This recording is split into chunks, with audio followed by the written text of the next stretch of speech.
अब दूसरा एपिसोड शुरू होता है महाकाल और उसके शिष्यों को दिखाते हुए, जो कि सौगंधिका झील की तरफ जा रहे थे, जहां पर भैरवा नाम का शिष्य सवाल करता है कि क्या कोई प्रमाण है कि ये अप्सराएं और यक्षिणियां होती हैं, जिस पर महाकाल बताता है कि ये अप्सराएं अलकापुरी में रहती हैं, जहां पर कुबेर का राज है और वहां की अप्सराएं सबसे ज्यादा सुंदर और योग्य होती हैं, शक्तिशाली होती हैं। और उद्धमार्वा तंत्रम नामक किताब के अंदर इनके बारे में अच्छे से बताया गया है। अब अप्सराओं का मकसद है धरती की संपत्ति की रक्षा करना, जिसके लिए वो धरती लोक और यक्ष लोक यानी कि अलकापुरी आती जाती रहती हैं। बेसिकली वो गेटवे को गार्ड करते हैं, जिसके चलते सब कुछ बैलेंस में रहता है। हार्मनी, पैशन और इनर्शिया, इन तीन क्वालिटीज के चलते सारी यक्षिणियां अलग अलग होती हैं और उनकी अगर तपस्या भंग करी जाए तो वो भयानक यानी कि उग्र रूप में आ जाती हैं। इनफैक्ट हमने रूम के अंदर माया के इस रूप को परछाई के जरिए देखा भी था। अब महाकाल का ये कहना था कि सालों पहले विभ्रमा नाम की अप्सरा को प्रसन्न करने के लिए एक तांत्रिक ने घोर तप किया था, जिससे वो खुश हो गई थी और उसको सफेद कुमुदनी यानी कि लिली उस तांत्रिक को भेंट करी गई, जो कि सिर्फ अलकापुरी में ही मिलती है।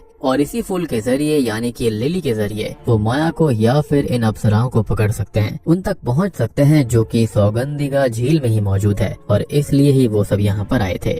अब इस पर भैरवा ये कहता है कि तो पहले ऐसा क्यों नहीं करा गया। तो महाकाल का ये कहना था कि ये फूल 200 फुल नाइट्स मून के बाद ही एक बार चमकता है, जिससे कि उनको पहचाना जा सकता है और इसलिए इसको रोशन कुमुदनी भी कहा जाता है। और जब भी ये अप्सराएं इस फूल के आसपास होती हैं, तो इन फूलों का रंग और खुशबू दोनों बदल जाती है और ये अभी जल्दी करना पड़ेगा, अदरवाइज माया हाथ से निकल सकती थी। यानी कि वो और सवालों के जवाब अभी नहीं देना चाहता था। अब महाकाल के 2 शिष्य झील में उतरते हैं, लेकिन उनकी तुरंत ही मौत हो जाती है, क्योंकि वहाँ पर कोई जादू या फिर प्रोटेक्शन स्पेल मौजूद था ताकि ये गलत हाथों में ना जाए। लेकिन महाकाल भगवान शिव और रुद्रा की मदद से कुमुदनी को हासिल कर लेता है। तभी हम देखते हैं कृष्णा को, जिसको सैड होना चाहिए था, लेकिन वो सैड नहीं बल्कि खुश था, क्योंकि उसको माया मिल गई थी। उसको भी माया से प्यार हो गया था। और तभी हम उस व्यक्ति को देखते हैं जो कि माया का असली रूप देखकर बेहोश हो गया था। वो असल में हॉस्पिटलाइज था। मीनवाइल हम महाकाल को देखते हैं, जो कि बस एक नागा साधु नहीं है, बल्कि वो एक लेविश घर में रहता है, एक साइंटिस्ट भी है, पेंटर भी है, क्योंकि वो कुमुदनी के पत्तों से एक्सपेरिमेंट करके उसको पेंटिंग में इस्तेमाल कर देता है, जिससे कि ये सारी पेंटिंग्स पूरे शहर के होटल रेस्टोरेंट्स में लगेंगी। और जब भी माया वहाँ पर आएगी तो तुरंत ही इन पेंटिंग का रंग बदल जाएगा और सभी होटल वालों को ये बात तुरंत ही उनको बतानी होगी। ऐसी इंस्ट्रक्शंस भैरवा को दी जाती है।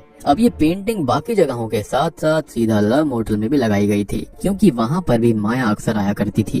भैरवा अब महाकाल से ये सब करने का कारण पूछता है, तो महाकाल बताता है कि कुबेर खाली यक्षों का राजा नहीं है, बल्कि रावण का बड़ा भाई भी है। जब कुबेर लंका पे राज कर रहा था, तब रावण ने राक्षसों और नागों की मदद से कुबेर से लंका को छीन लिया। लेकिन रावण की मृत्यु के बाद कुबेर ने नेवले पे सवार होकर नाग और नाग लोक पर कोहराम मचा दिया था। नागों को मारा और उनकी ढेर सारी मणि चुरा ली। और महाकाल नागास का ही वंशज है, यानी नागा साधु है। महाकाल कुबेर समेत यक्षिणियों और अलकापुरी को तबाह करना चाहता है और यही उसका असली मकसद है।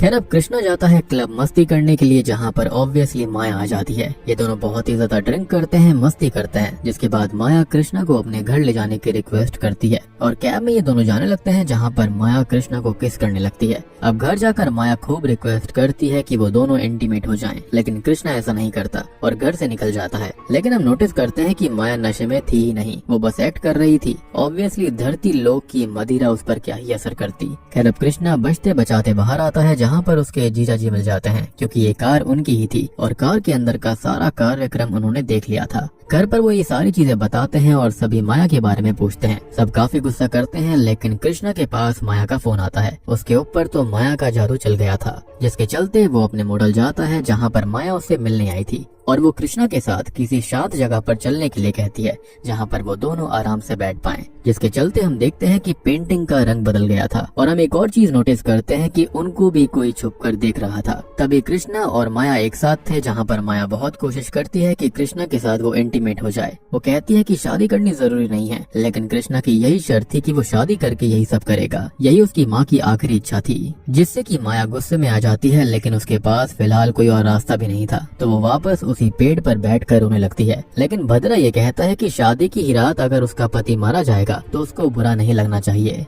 क्योंकि अगर ऐसा होता है तो जब वो अलकापुरी जाएगी तो वो शादीशुदा नहीं रहेगी।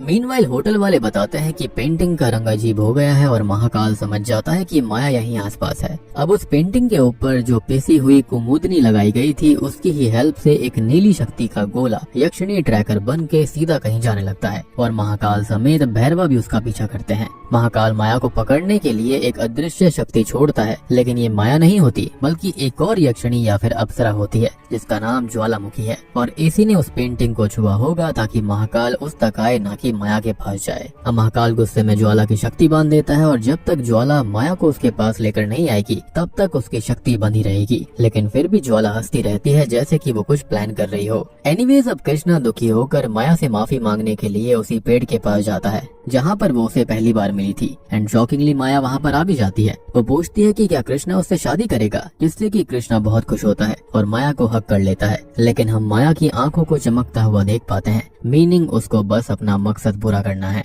जिसके साथ ही एपिसोड 2 भी खत्म हो जाता है।